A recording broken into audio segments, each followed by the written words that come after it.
বৈশাখ মাস, সন্ধ্যা নেমে এসেছে। আকাশে দক্ষিণের কোণ থেকে একটা কালো মেঘ এসে গোটা গ্রামটাকেই ঢেকে ফেলল। ধীরে ধীরে ঝোড়ো হাওয়া, বজ্র আর বৃষ্টির তাণ্ডব শুরু হলো। গ্রামের একেবারে শেষ প্রান্তে একটা ক্লাব ঘর আছে। ওখানে প্রতিদিন সন্ধ্যায় তিন বন্ধুর একটা আড্ডা জমে ওঠে। অপু, রাকেশ আর সুমন। অপু আর রাকেশ এসে উপস্থিত হলেও সুমন এখনো পৌঁছাতে পারেনি। বাইরের ঝড়টা কতটা ভয়ানক দেখছিস রাকেশ? এমন ঝড় অনেক দিন দেখিনি। তা তো দেখিনি, কিন্তু সুমনটা এখনো এলো না। তুই একবার ফোন কর, দেখ কত দূরে আছে, কি অবস্থায় আছে দেখ একবার। আমি বাড়ি থেকে বেরিয়ে একবার ফোন করেছিলাম, বলল প্রতিদিনের মতো আমি তোদের আগেই পৌঁছে যাব। আচ্ছা ঠিক আছে, আবার একবার কর, দেখ কত দূরে আছে। দেখছিস তো মেঘটার অবস্থা? অপু পকেট থেকে ফোনটা বের করলো, তারপর কল করলো। ফোনটা পরপর দুবার রিং হলো, কিন্তু কেউই উঠাচ্ছে না। না রে, ফোনটা বেজে বেজে বন্ধ হচ্ছে, কিন্তু উঠাচ্ছে না কেউ। আমার মনে হয় ও ফোনটা বাড়িতেই ফেলে এসেছে। সুমনটা না এলে আমাদের আড্ডাটা ঠিক জমে না, কেমন যেন ফাঁকা ফাঁকা লাগে। অপু জানালার দিকে তাকালো।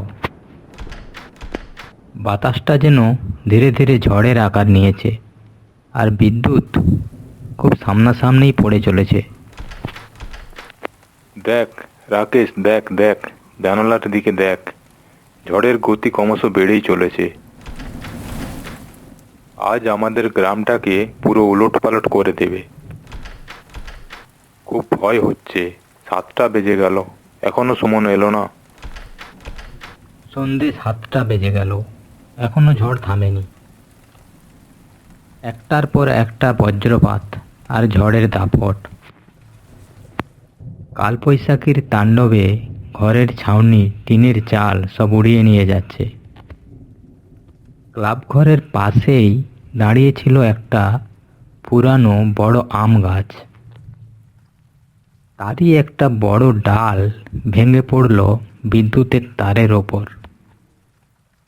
গোটা গ্রামে আর কোথাও আলো নেই, কেবল বৃষ্টির শব্দ আর হাওয়ার গর্জন পুরো গ্রামটা দাপিয়ে মাতিয়ে বেড়াচ্ছে।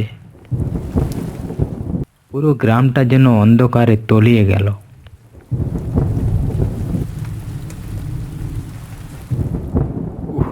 যা, সব গেল।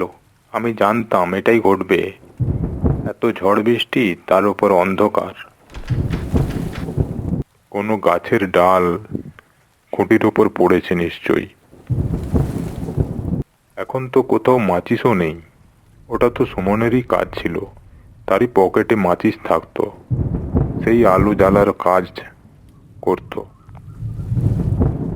কোথায় মোমবাতি, কোথায় মাচিস, সব সুমনই জানে। সুমন না আসা পর্যন্ত আমরাকে অন্ধকারেই অপেক্ষা করতে হবে। ছেলেটা এত দেরি করছে কেন? কোনো বিপদ হলো না তো? আমার তো এখন খুব ভয় হচ্ছে। এইভাবে কিছু সময় পার হয়ে যায়। কিছু সময় পরে দরজায় টোকা পড়ল।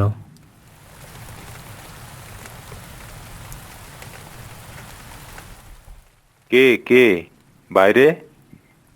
সুমন, যা যা, তাড়াতাড়ি যা। জলে ঝড়ে বেচারার অবস্থা খারাপ হয়ে গেছে।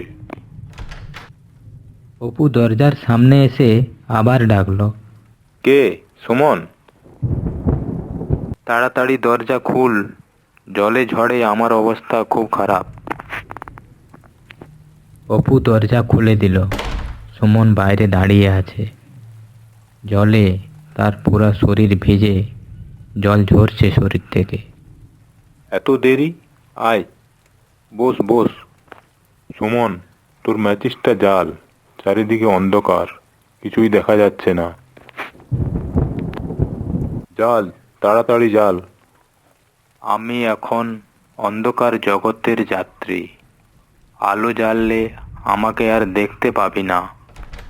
আমি তো অন্ধকারে ভালো দেখতে পাচ্ছি। ইয়ার কি নয়, জ্বাল জ্বাল। অন্ধকারে বসে বসে মশার কামড় খেয়ে হাত পা ফুলে গেল। আমার শরীরে তো আর রক্ত মাংস কিছুই নেই। মশা কি খাচ্ছে খাক না দেখি। তোরা না হয় আর কিছুক্ষণ একটু কষ্ট কর অন্ধকারে। সুমনের কথা শুনে ওরা হতবাক হয়ে গেল। সুমনের মুখ থেকে আজ এমন কথা বেরোচ্ছে কেন? ওরা দুজনে দুজনের দিকে তাকালো। কি বাজে বকছিস? ঝড়ে জলে কি তোর মাথা খারাপ হলো? তার মুখটা যেন ধীরে ধীরে বেদনায় ভরে গেল। ঠোঁটগুলো লম্বা হলো। একটা কষ্টের হাসির রেখা মুখে ফুটে উঠল। চোখগুলো ছোট হলো, ধীরে ধীরে সাদা হয়ে গেল। আমার মাথাটা খারাপ হয়নি। ওটা ওই ক্লাবের পাশে যে আম গাছটা ছিল তার একটা ডালে চাপা হয়েছে। তোদেরকে আমার একটা কাজ করে দিতে হবে। আম গাছের ডালটা সরিয়ে আমার দেহটা বের করবি। তারপর ওটা আমার মায়ের কাছে পৌঁছে দিবি। আর আমার মাকে বলিস আমি খুব ভালো আছি, আমাকে নিয়ে সে যেন না চিন্তা করে।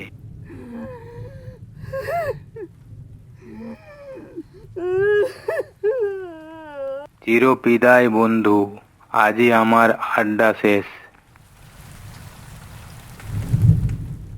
ধীরে ধীরে সুমনের দেহটা বাতাসে মিলিয়ে গেল। ওরা দুজনে দুজনের দিকে হতভম্ব হয়ে তাকাতে লাগলো।